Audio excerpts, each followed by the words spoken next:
kemudian mengajak ya, kedua pendeta Yahudi untuk pergi ke Yaman. Saya ibaratkan tadi, kalau kembali lagi misalnya layar laptop saya ini Jazirah Arab. Kalau Jazirah Arab di daerah atasnya ini kita katakan utara, negeri Syam. Di daerah timurnya ada Afrika, di daerah baratnya ada di daerah timur ada timur ada Afrika, di daerah barat ada Persia. Di daerah selatannya ada Yaman, gitu kan. Pada saat itu Tabban As'ad di tengah-tengah Jazirah Arab ini ada Madinah, Mekah, baru kemudian Yaman, gitu kan. Jadi kalau antum dari Indonesia mau menuju ke Madinah, kalau pesawatnya langsung ke Madinah itu kita secara jalur peta sebenarnya sedang melewatin kota Mekah, sekitar kota Mekah. Di atas Mekah memang nggak bisa, gitu kan. Dilarang penerbangan, tidak boleh ada di kota Mekah supaya tidak mengganggu orang beribadah. Tapi yang jelas jalan. Jadi Madinah di atasnya Mekah. Tabban As'ad pulang dari Madinah mau kembali ke Yaman, dia lewatin Mekah. Ada satu suku namanya suku Huzail. Suku Huzail ini teman-teman sekalian, mereka tidak suka penduduk Mekah, mereka tidak suka juga penduduk Yaman. Lalu mereka datang pimpinan-pimpinannya kepada Tabban As'ad lalu berkata, "Wahai raja, mau nggak anda mendapatkan harta yang banyak tanpa ada perlawanan?" Kata Tabban As'ad, "Tentu saja." Di mana saya bisa dapatkan? Kata mereka, di dalam kota ini, tadinya pasukannya itu istirahat di pinggiran kota Mekah, nggak niat mau masuk ke Mekah, di pinggiran kota Mekah. Lalu mereka berkata, di dalam kota ini ada satu rumah yang diagungkan oleh masyarakatnya, maksudnya Ka'bah. Dan di dalam Ka'bah itu, di dalam tempat itu ada banyak emas. Memang pada zaman itu teman-teman sekalian, saking orang-orang menghormati Ka'bah itu sampai mereka banyak menanam emas di situ. Dikali, ditanam, ditaruh di sekitarnya, ditaruh di dalamnya. Dan itu kalau sudah ditaruh di Ka'bah tidak boleh ada yang ambil. Dianggap itu adalah sesuatu yang sudah diberikan untuk Ka'bah. Maka Tabban As'ad mengatakan tentu saja. Lalu kemudian dia kirim beberapa mata-mata keliling Mekah. Memang Mekah ini kota yang kecil. Memang di situ ada rumah yang betul ditawafin, dilihat, dimuliakan oleh orang. Dan memang kelihatan banyak emas-emas gitu. Maka setelah melihat keadaan kota, kayaknya nggak ada pasukan besarnya nih. Tabban As'ad tiba-tiba menyuruh pasukannya, siap semua kita serang kota ini. Ambil nih hartanya semuanya. Karena dia tadinya penyembah api, penyembah berhala. Dia nggak tahu tuh Ka'bah apa, dia nggak tahu kota Mekah ini. Begitu pasukan sudah siap semua, dua pendeta Yahudi ini lihat, pikirnya mau jalan ke Yaman. Tapi kok pada siapin pedang, pada siapin busur panah, beda, bukan seperti orang mau pulang, tapi orang kayak mau berperang. Mereka tanya kepada Tabban As'ad, ada apa? Dia bilang, saya mau masuk ke kota ini. Di kota ini informasinya ada sebuah rumah yang dikultuskan oleh masyarakatnya, dan di sana ada banyak emas, saya mau ambil, saya mau rebut. Kata kedua pendeta Yahudi ini, demi Allah, sesungguhnya anda telah ditipu oleh suku Huzail. Yang menyampaikan kepada anda ini siapa? Suku Huzail bukan? Iya, suku Huzail. Suku Huzail ini tinggal di dekat kota Mekah. Suku Huzail itu tidak suka sama penduduk Mekah, tidak suka sama penduduk Yaman. Mereka tidak suka anda. Kami demi Allah tidak tahu ada rumah Allah di muka bumi. Ini pernyataan orang Yahudi ya. Kami demi Allah tidak tahu ada rumah Allah di muka bumi kecuali ini. Cuma ini saja rumahnya Allah. Kalau anda datang akan menyerang, maka anda akan dihancurkan oleh Allah. Enggak mungkin terjadi. Lalu apa saran kalian? Saran kami, anda masuk, anda tawaf di situ, kemudian agungkan dia. Baiklah, kata Tabban As'ad, kalian ikut dengan saya. Kata dua pendeta, kami enggak ikut. Kenapa enggak ikut? Kan kau yang perintahkan, kalian yang perintahkan. Kata dua pendeta ini, kami pendeta Yahudi. Tidak layak kami tawaf di Ka'bah selama masih ada berhala yang diletakkan oleh kaumnya. Kita sudah ceritakan pada pertemuan kita yang lalu, ada satu orang namanya Amr bin Luhai. Orang yang pertama memasukkan berhala Jazirah Arab, yang kata Nabi SAW, aku diperlihatkan Amr bin Luhai di neraka, isi perutnya keluar, disiksa sama Allah karena dia yang pertama mengubah ajarannya Ibrahim alaihissalam. Baik, itu ada berhala-berhala. Maka anda saja yang masuk. Dan ini pengakuan yang lain secara histori. Orang-orang Yahudi tahu kalau Ka'bah rumahnya Allah, dan tahu kalau sembah berhala itu nggak boleh, gitu kan. Baik, masuklah Tabban As'ad teman-teman sekalian. Kemudian dia lakukan apa yang diperintahkan. Dia tawaf, gitu kan. Kemudian dia berbagi-bagi, dia bersedekah di kota itu. Setelah itu teman-teman sekalian, dia tertidur, setelah tawaf dia tertidur.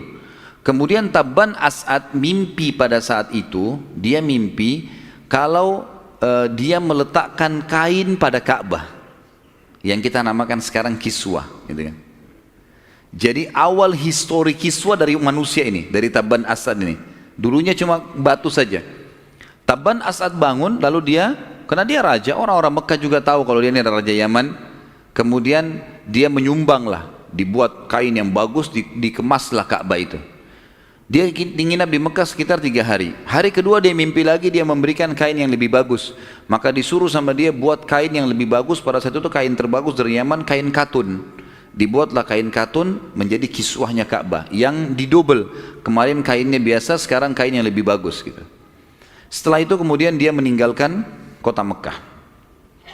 Waktu dia tinggalkan kota Mekah, teman-teman sekalian, menuju ke Yaman dan tiba di Yaman, dia mulai mengumpulkan para pendeta-pendeta Yaman. Di sini pendeta dalam arti kata memang tokoh-tokoh masyarakat mereka yang menyembah berhala dan menyembah api. Jadi antara berhala sama api ini mereka membagi di Yaman itu sehari sembah api, sehari sembah berhala. Dan mereka punya satu tempat api yang besar sekali di Yaman. Pada saat itu digambarkan kalau apinya, kalau pintunya dibuka, di dalam ruangan itu ada api, kalau dibuka apinya tuh nyembur keluar sampai sangat jauh, gitu kan. Setiap hari mereka selalu membakarnya ya terus gitu, menambah bahan bakar, maksudnya dari kayu-kayu, dari batu dan seterusnya. Maka Tabban As'ad memanggil para pemimpin-pemimpin tokoh masyarakat, sampaikan ini loh agama yang saya baru anut, begini, begitu, begini segala macam. Pendeta ini disuruh ngomong, ternyata mereka nolak. Mereka nggak mau, kami nggak akan tinggalkan sembah berhala dan api ini. Ini sudah kami yakini sebagai Tuhan. Musyawarahlah Tabban As'ad sama 2 pendeta ini, apa yang kita harus lakukan? Baik, coba dakwahin mereka yang mau masuk ke agama ini, sudah berikan hadiah dan seterusnya. Setelah diskusi lagi, ternyata orang-orang masyarakat, mereka ada yang memberikan masukan kepada Tabban. Caranya begini saja, kita kan punya api nih. Ada api. Api ini rupanya oleh masyarakat Yaman, teman-teman sekalian, ada keyakinan pada saat itu, unik memang ya. Tapi ini ya keyakinan. Api ini teman-teman sekalian memiliki pintu gerbang yang besar. Kalau ada 2 orang yang bertikai dan tidak ditemukan titik temunya, dua-duanya ngotot, maka dua-duanya diberdirikan di depan pintu gerbang itu. Pintu gerbangnya dibuka, siapa yang pertama dilahap oleh api, dia berarti yang salah. Keyakinan pada saat itu, begitu keyakinan mereka. Maka sebagian masyarakat bilang begini saja, Raja Tabban As'ad, sekarang berdirikan pendeta anda ini, orang Yahudi ini, dengan orang-orang ini, ya, pimpinan-pimpinan kami, di depan api. Siapa yang dilahap api, dia yang salah. Tabban As'ad musyawarah sama 2 pendeta, bagaimana sekarang ini? Maka mereka mengatakan lakukan saja, kami akan berdoa kepada Allah, mudah-mudahan Allah bisa berikan pertolongan gitu. Baiklah, diberdirikanlah pimpinan-pimpinan penyembah berhala dan api ini dengan 2 pendeta Yahudi ini. Begitu dibuka pintu, dengan hikmah Allah, api menyambar pendeta-pendetanya mereka nih. Maksudnya kepala-kepala pimpinan penyembah api ini. Lalu mereka sempat lari. Masyarakat menahan mereka. Kenapa lari? Kita mau tahu benar atau salah nih. Kembali lagi. Begitu kembali lagi, dibuka lagi pintu, diserang oleh api. Ternyata mereka yang diserang oleh api itu, dilahap oleh api. Gara-gara kejadian itu, satu negeri Yaman masuk agama Yahudi. Gara-gara kejadian itu, semuanya akhirnya masuk ke agama Yahudi. Dan ini awal cikal bakalnya agama Yahudi yang ada di negeri Yaman. Baik, berjalan waktu teman-teman sekalian, Tabban As'ad ini meninggal dunia dan datang anaknya bernama Hassan. Tentu histori masuk agama Yahudi ke Yaman seperti anggaplah sudah selesai, clear sampai situ tadi. Tapi kita melanjutkan kisah Yaman tuh. Waktu Tabban As'ad meninggal, ada anaknya namanya Hassan. Hassan ini orangnya dalam buku-buku sejarah dikatakan orang yang punya percaya diri yang sangat tinggi. Pada saat dia hari pertama jadi raja, sudah dinobatkan segala macam, ya, maka dia berkata, saya ingin menaklukkan dunia, kata si Hassan, anaknya Tabban As'ad.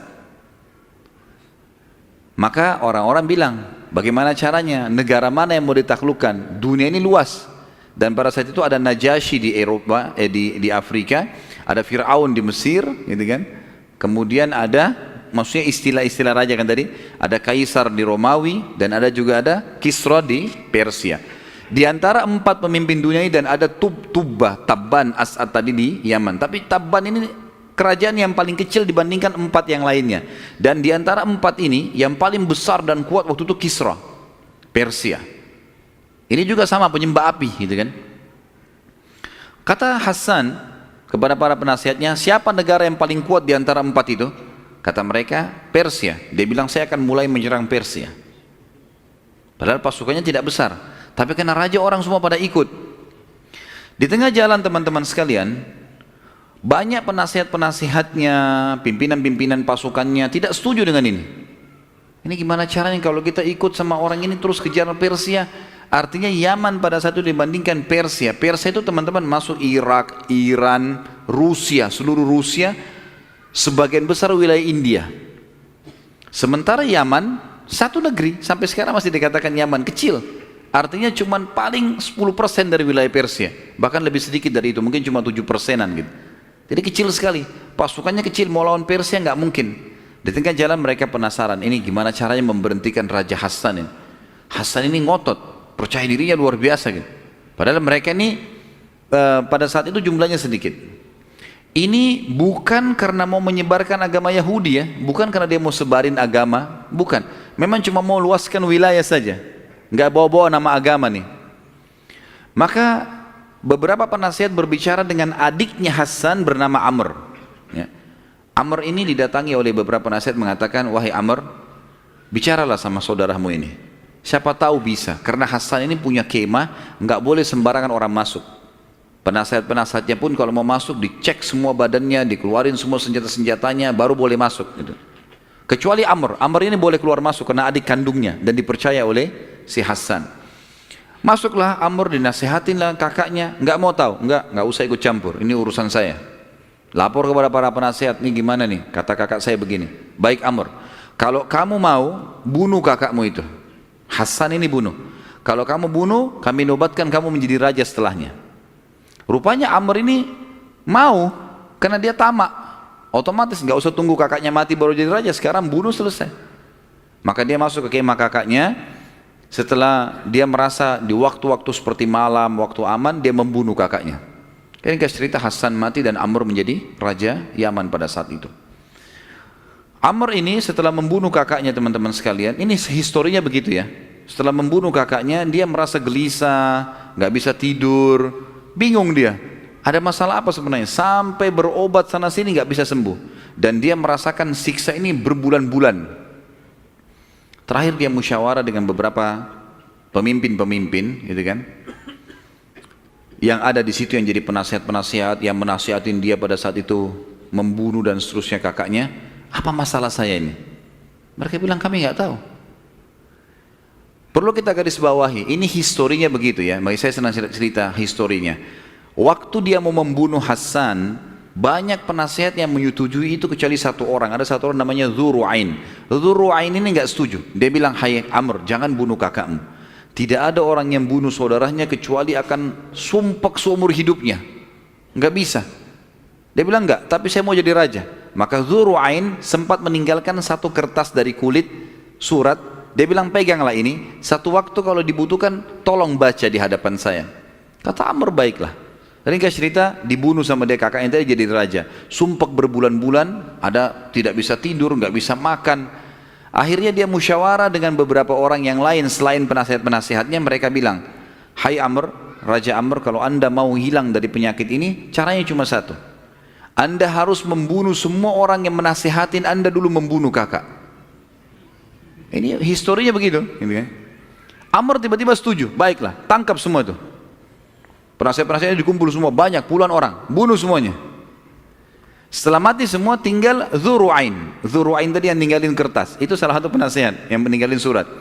Waktu datang mau dibunuh, dia bilang sebentar, jangan bunuh saya dulu. Saya titipkan surat di tangan anda pada saat anda membunuh kakak anda Hasan. Coba buka, dibuka. Ternyata di dalamnya ada pepatah-pepatah bahasa Arab memang. Yang kurang lebih, Dzurru'ain mengatakan, alaman yashtari saharan binaumin, as-sa'idu huwa man yabitu. Fa amma ahlul Yaman fakhabat wa khanat, ya. Fa ma'dziratul ilahi lidhi ru'ain. Jadi kurang lebih artinya gini. Dia bilang banyak orang yang melakukan perbuatan seperti kamu, membunuh orang yang sebenarnya tidak layak untuk dibunuh, sehingga akhirnya dia jadi susah untuk tidur. Ya. Ini sebelum dibunuh si Hasan. Dia bilang begitu. Kemudian ini sudah menjadi sebuah keyakinan pada saat itu seperti itu. Kemudian akhirnya dia tidak bisa tidur di malam hari dan dia ganti dengan begadang. Penduduk Yaman banyak yang sudah anda yang dibunuh. Penduduk Yaman penasihat-penasihat banyak yang berkhianat, maka rugilah mereka. Tapi karena Dzurru'ain melarang anda untuk membunuh, maka keselamatan dari Tuhan untuknya. Maka akhirnya Amr tidak membunuh Dzurru'ain. Berjalan waktu, Amr pun meninggal dunia, si Raja Yaman.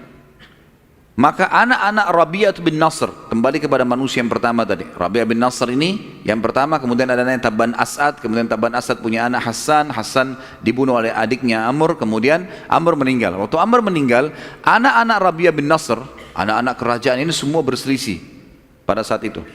Ribut nih, ya kan? Satu sama yang lain ribut, memperebutkan kerajaan. Sementara politik Yaman kacau pada saat itu, maka ada satu orang perampok jalanan, dia memang kerjanya sama pasukannya, berapa ratus orang, selalu cuma menghadang kafilah lewat, dirampas, menyerang satu kampung, diambil, begitu-gitulah kerjanya. Namanya Khunai'ah Dzi Syanatiq. Khunai'ah ini, teman-teman sekalian, dia menunggangi keadaan politik Yaman yang pada saat itu lagi kacau. Kemudian dia menyerang istana, lalu merebut istana dari keluarga Rabi'ah bin Nasr. Akhirnya si orang ini menjadi raja tiba-tiba di Yaman. Namanya Khunai'ah. Khunai'ah ini orang yang buruk, suka mengambil istrinya orang lain, suka menyita, macam-macam menyiksa. Akhirnya keadaan Yaman sangat memprihatinkan, gitu. Tentu kisahnya cukup panjang di sini teman-teman sekalian, berhubungan dengan masalah apa saja yang berhubungan dengan kejadian pada saat Khunai'ah ini, tapi saya tidak perlu bahas itu karena dia orang yang buruk dan dia buruk akhlaknya. Kalau historinya panjang, mengambil haknya orang, menindas, memukul, membunuh orang yang tidak sejalan dan seterusnya. Akhirnya karena kondisi Yaman pada saat itu tidak nyaman, kurang lebih berjalan sekitar 2 tahun kepemimpinannya, ada satu turunan Rabi'ah bin Nasr namanya Dzu-Nuwas.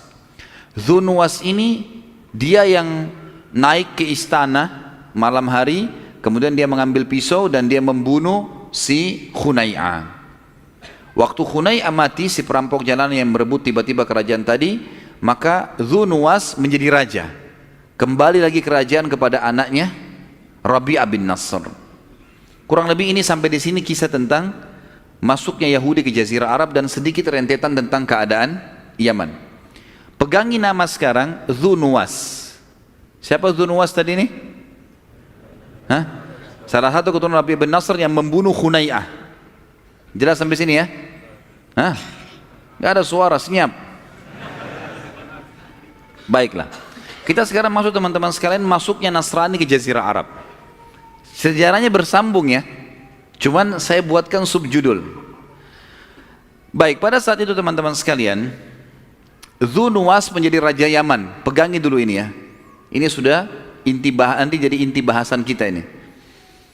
Sekarang kita bercerita tentang Nasrani bagaimana masuk ke Jazirah Arab.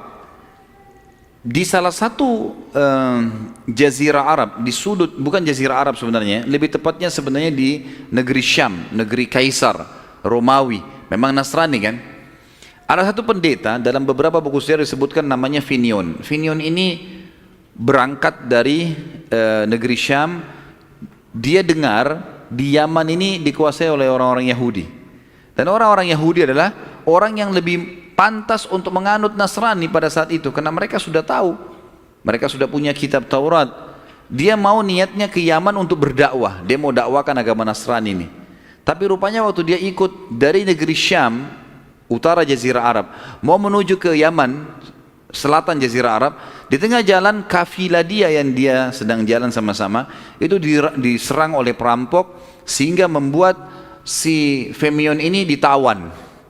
lalu dijadikan budak, diperjualbelikan di Afrika. Waktu dia ditawan teman-teman sekalian, dan dia masuk di wilayah Najran. Najran wilayah yang waktu itu penyembah pohon. Fimion ini menjadi budak di salah satu tuannya, dan tuannya sering kagum lihat dia. Karena disebutkan dalam buku sejarah, beberapa buku sejarah, dia ini punya kayak karamah, kelebihan. Tentu ada bab sendiri masalah karamah aulia ya.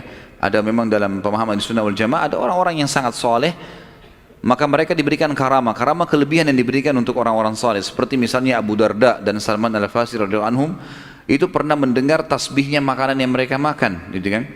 Usaid bin Khudair radhiyallahu anhu pernah melihat malaikat yang datang mendengarkan Qur'annya, gitu kan, bacaan Qur'annya, dan banyak sekali kisah-kisah sahabat seperti itu. Nah, si Firman ini karena alimnya, ibadahnya bagus, sampai dia satu malam pernah kamarnya dimasukin oleh tuannya, ditemukan ada cahaya yang terang, gitu kan.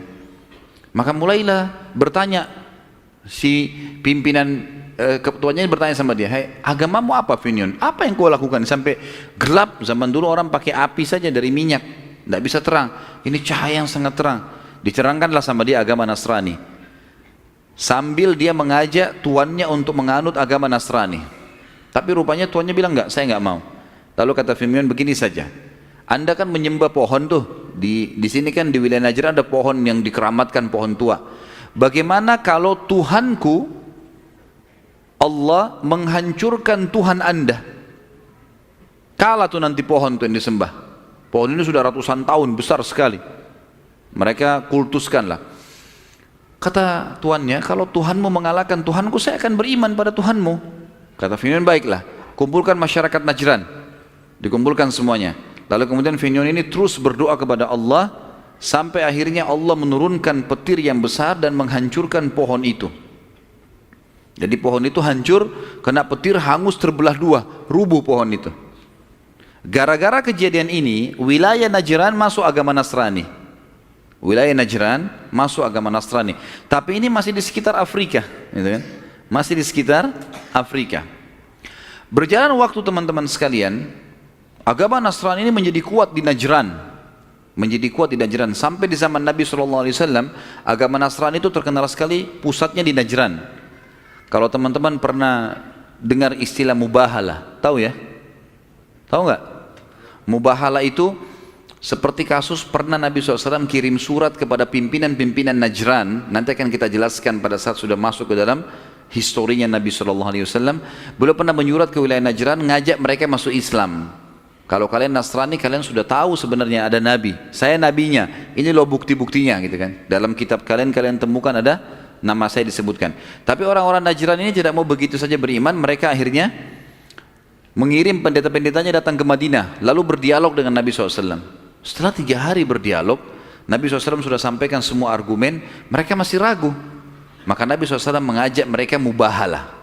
Mubahalah itu Nabi SAW datang bawa keluarganya, pendeta-pendeta ini bawa keluarganya, lalu mereka bersumpah minta kepada Allah agar Allah menghukum siapa yang salah dan menyelamatkan siapa yang benar. Waktu mereka, Nabi SAW membawa Fatimah, membawa Hasan, Husain datang radhiyallahu anhu majma'in di dekat gunung, dan pendeta-pendeta ini juga membawa keluarganya. Mereka tiba-tiba melihat di atas gunung di situ ada asap hitam yang sangat tebal. Maka para pendeta mengatakan, "Demi Allah, ini tanda-tanda. Kalau kalian mau bermubahalah sama orang ini dan dia betul Nabi, kita akan hancur nih. Lebih baik nggak usah." Akhirnya mereka pun terima untuk membayar jizyah. Mereka tidak masuk Islam, tapi mereka pada saat itu membayar jizyah. Ini sedikit histori bahwasanya wilayah Najran terkenal sekali dengan Nasraninya. Dan awal masuk Islam, awal masuk Nasrani karena kisah Fimion tadi ini. Jelas sampai sini? Alhamdulillah. Baik, sekarang Fimion ini setelah dia sebarkan Nasrani segala dan sampai dia mati, di Najran ini banyak sekali pendeta-pendeta yang lahir. Di antara pendeta yang sangat terkenal pada saat itu bernama Abdullah bin Samir. Abdullah bin Samir, teman-teman sekalian, dia tangkap dari Fimion tadi, gurunya dia, tujuannya bukan ke Afrika, tujuannya ke Yaman, mau mengajak orang-orang Yahudi masuk Nasrani. Tapi karena tidak sempat, dia ditawan segala, akhirnya dia sampai ke Afrika. Si Abdullah bin Samir mau menjalankan misi itu. Dia nyebrang ke Yaman.